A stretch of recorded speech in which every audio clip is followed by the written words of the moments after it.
The comedian and storyteller Mike Birbiglia has a podcast, and by the way, we are birthday twins, so we're tight. He just doesn't know it. Mike Birbiglia has a podcast where he interviews other comedians and creative folks about their process. As part of the show, he asks them some icebreaker-style reflection questions, some of which I've used as part of our deep fried faith conversations.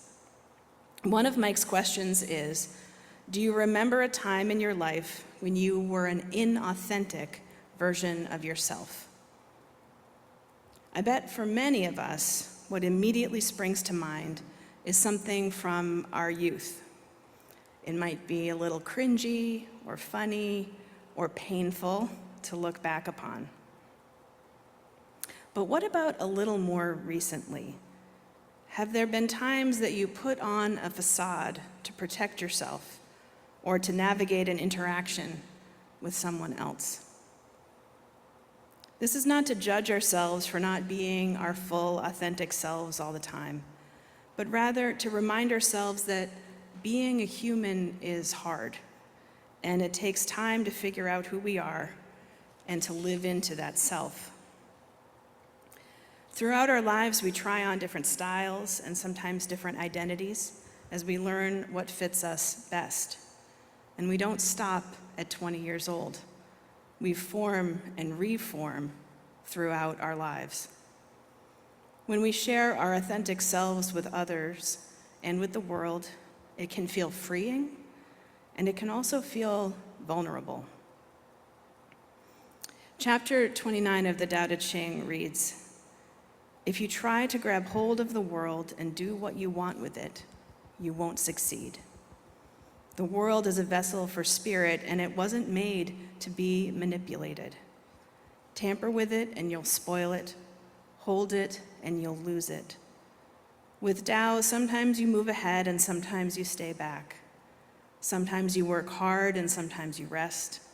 Sometimes you're strong and sometimes you're weak. Sometimes you're up, sometimes you're down. The sage remains sensitive, avoiding extremes, avoiding extravagance, avoiding excess." So much of Taoist philosophy is about the interplay of opposites, that to be strong, one must also be weak, that holding tightly will make one lose, and that to lead is to get out of the way. In his sermon last week, Rich Hayes talked about how fear is at the root of anger. I agree with him. And as I was listening, I was thinking how often that fear comes from vulnerability. And that when folks are afraid or feeling vulnerable, they will sometimes project anger to seem strong in the face of a feeling of weakness.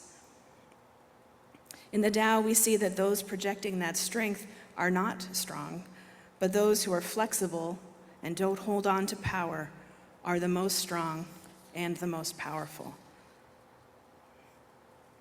We are in the midst of a political season where candidates from local government all the way to the president will be telling us about who they are and showing us who they are.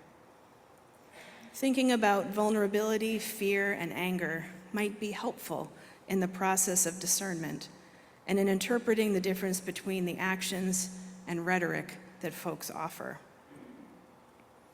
Whether we're in the spotlight or sitting next to a friend having coffee, it can be hard and scary to be vulnerable and share something of ourselves that allows us to be more authentic and open. It takes strength to show where we are different, how we have changed, or what is not new to us, but may be new to someone else about ourselves. To be vulnerable is to offer trust that we will be accepted and appreciated in our community as we are. Sometimes that goes better than others. There have been times in my life where I've been vulnerable with people who then broke that trust. I imagine that all of us have experienced that in some way before. It's painful, and then it's hard to be vulnerable again. Sometimes we can build a hard protective shell around our authentic selves in an effort to keep ourselves safe. But that can be a lonely way to live. And as the Tao reminds us, not likely to be successful at protecting us in the long run. In our church community, we have space to practice being vulnerable, and importantly, to hold space for others to show their authentic selves.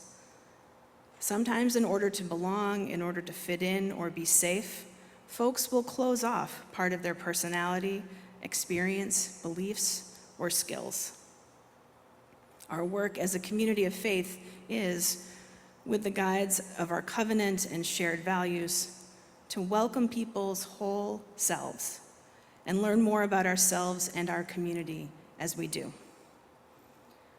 Being in community and inviting people to bring their authentic selves is an opportunity to work and worship with people who approach life and challenges differently than we would. It takes practice to hold space for differing perspectives and to be attentive to assumptions we might have about the best way to do something.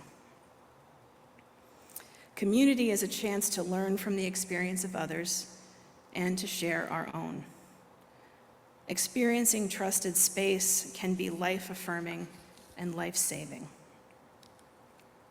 Being our vulnerable, authentic selves is not just important personal work, which it is, it's also faithful work, a step in building a more loving and compassionate world. As Starhawk said in our reading this morning, we are all longing to go home to some place we have never been, a place half remembered and half envisioned we can only catch glimpses of from time to time. Community, somewhere there are people to whom we can speak with passion without having the words catch in our throats. Community means strength that joins our strength to do the work that needs to be done, arms to hold us when we falter, a circle of healing, a circle of friends, someplace where we can be free. So may it be, and amen.